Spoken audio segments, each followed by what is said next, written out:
7월 28일 금요일 새벽입니다. 오늘 또 새벽을 깨우며 기도하시는 한 분 한 분을 주님께서 기억하시고 기도 가운데 동행하는 새벽이 되기를 기원합니다. 오늘 같이 기도하실 말씀은 예레미야 10장 17절에서 25절입니다. 그 중에 24절 읽어드립니다. 여호와여 나를 징계하옵시되 너그러이 하시고 진노로 하지 마옵소서. 주께서 내가 없어지게 하실까 두려워하나이다. 아멘. 하나님께서 그 사랑하는 백성들을 징계하실 때에 다른 나라에 의해서 포로가 될 것이므로 짐을 꾸려서 붙잡혀갈 준비를 하라 하십니다. 얼마나 그 징계, 심판이 가까이 와 있으면 짐을 꾸려 잡혀갈 준비를 하라고 하겠어요. 그리고는 이번에는 틀림없이 내어 던질 것이라 반드시 심판을 받게 할 것이라 징벌을 받게 하겠다고 하시며 괴롭게 할 것이라고 합니다. 그러나 이런 모든 것은 하나님께서 그의 백성들을 깨닫게 하려고 하는 숨은 뜻이 뒤에 있지요. 하나님의 징계와 또 괴롭게 하심을 통해서라도 그 백성들이 우상을 섬기지 않고 하나님의 진정한 자녀로 백성으로 살아갈 수 있는 길을 열어주시기 위함이죠. 우리가 어떻게 해야 그 망하는 중에 짐을 꾸려야 할 정도로 다급한 상황에서도 소망을 잃지 않고 살아갈 수 있겠는가? 오늘 말씀 가지고 보면 첫째로는 여호와를 찾는 것이 형통한 길이 될 것입니다. 21절에 보시면 목자들은 어리석어 여호와를 찾지 아니하므로 형통하지 못하며 그 모든 양떼는 흩어졌도다. 그들이 흩어지고 형통하지 못한 것이 이 구절에 보면 하나님을 찾지 않았기 때문이라는 것입니다. 하나님을 찾지 않으면 당연히 기도도 하지 않게 될 것이고 말씀도 듣지 않게 될 것이고 들릴 리가 없겠지요. 하나님을 찾지 않는데요. 믿음으로 살아가는 길이 무엇인지도 생각지도 않을 것입니다. 세상에 하나님 없이 살아가는 자들은 성경은 어리석은 자라고 하잖아요. 백성들은 어리석은 자들이었고 그 양떼들 백성들을 지혜와 명철로 하나님의 말씀으로 일용할 양식을 삼게 해야 될 그 목자들까지도 하나님을 찾지 않았다고 합니다. 세상의 지도자가 하나님을 찾지 않는 그런 지도자가 있는 공동체라면 더 이상 소망이 없는 것이죠. 만일 한 나라의 지도자가 하나님을 찾으면 그래도 그 나라는 아직은 희망이 있을 것입니다. 한 교회에서 책임자가, 가정에서 책임자가, 리더가 하나님을 찾기만 하면 그런 공동체는 아직은 희망이 있다고 할 수 있겠죠. 하나님을 찾지 아니하면 형통하지 못할 뿐더러 이렇게 다 흩어짐을 당하게 되잖아요.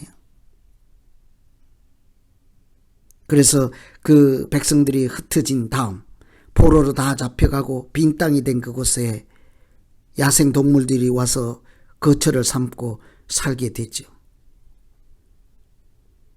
이런 것을 보면 하나님을 찾지 않는 것은 곧 형통치 못한 길로 빠질 수밖에, 궁극적으로는 그 길로 갈 수밖에 없죠.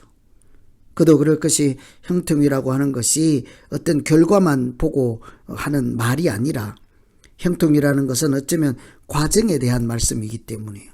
지금은 어렵지만 형통이라고 할 수가 있겠습니다. 왜냐하면 그곳에 하나님이 계시고 그 어려움 중에 있는 사람이 하나님을 붙잡고만 있다면 그 고난 속에도 하나님의 형통케 하심이 있죠. 고난을 통해서 하나님의 뜻을 이루어 가시고 지금은 고난 중에 있지만 연단을 거친 뒤에 소망에 이르게 하실 하나님의 일이기 때문에 형통하다고 할 수 있는 것이죠. 형통은 사람의 눈으로 이렇게 판단하고 보는 것이 아니라 하나님의 입장에서 하나님의 뜻을 이루어가는 과정이라고 할 수 있기 때문이에요. 세상적으로 고난일지라도 하나님의 뜻이 이루어지는 오늘 우리의 믿음 되어야 하지 않겠습니까? 그래서 우리가 만일 어려운 형편에서도 여호와를 찾기만 하면 아직 소망이 있고 형통한 길이 열리게 될 줄로 믿습니다. 두 번째는 하나님의 너그러움이 우리들에게는 소망이지요. 24절에 보시면 여호와여 나를 징계하옵시되 너그러이 하시고 진노로 하지 마옵시고 주께서 내가 없어지게 하실까 두려워하나이다. 징계를 피할 수도 없고 거부할 수도 없습니다. 우상을 섬기고 너무나 반복적으로 그리고 자기 중심적으로 마치 사사기에 왕이 없으므로 소견대로 행했던 것처럼 길을 바르게 해라 행실을 바르게 하라 해도 나는 그 길이 아닌 나의 길을 가겠습니다 했던 그 백성들이 자기들의 죄를 왜 알지 못하겠습니까? 그래서 그들은 하나님의 징계를 이거 과합니다. 이건 나에게 해당되지 않습니다. 라고 말할 수도 없게 될 때에 그들은 당연히 징계를 달게 받아야 하지요.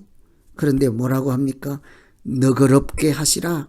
하나님 내가 징계를 피할 수가 없다면 꼭 받아야 한다면 우리가 포로로 끌려가야 된다면 하나님 이 나라가 지금은 망해야 된다면 하나님 우리를 완전히 없어지게 하지는 마시고 우리를 정신 차릴 수 있도록 도우시고 회개할 수 있도록 도우시고 하나님을 찾을 수 있도록 도우셔서 너그럽게 해 주십시오.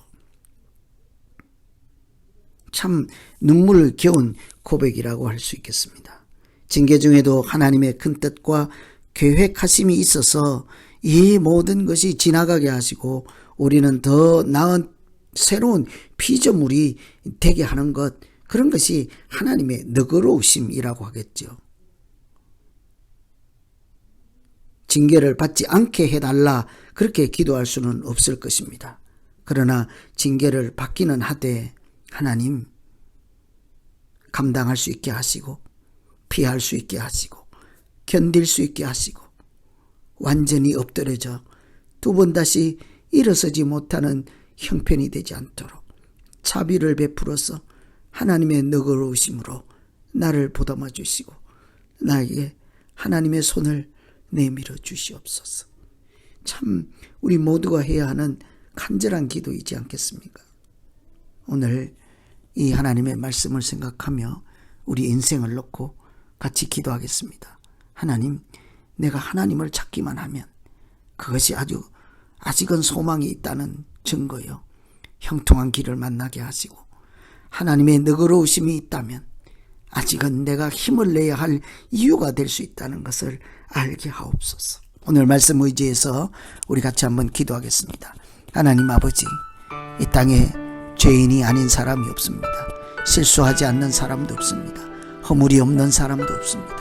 하나님, 우리가 서로 이 사람 저 사람 보고 잘못을 지적하고 마치 선생인 양 재판관인 양 내 기준을 들이대고 잘못되었다 틀려먹었다 하지 않고 허물 많은 우리 모든 인생들이 자기를 돌아보고 불쌍히 여기며 하나님의 너그러우심을 구하고 어떤 형편에서도 완전히 엎드려져 두 번 다시 일어서지 못할 그런 형편에 이렇게 하나님께서 버려두지 아니하시고 다시 그 순간에서 나를 붙잡아 일으켜 세우신 하나님께 소망을 두고 오늘 또 견디고 이기고 훈련받게 하시고 믿음으로 이 길을 가게 하여 주시옵소서. 여호와를 찾는 것이 내가 살아갈 형통한 길이 될 것임을 이렇게 바라보고 하나님의 너그러우심 때문에 다시 한번 힘을 내는 우리 모두 되게 하여 주시옵소서. 예수님 이름으로 기도하옵나이다.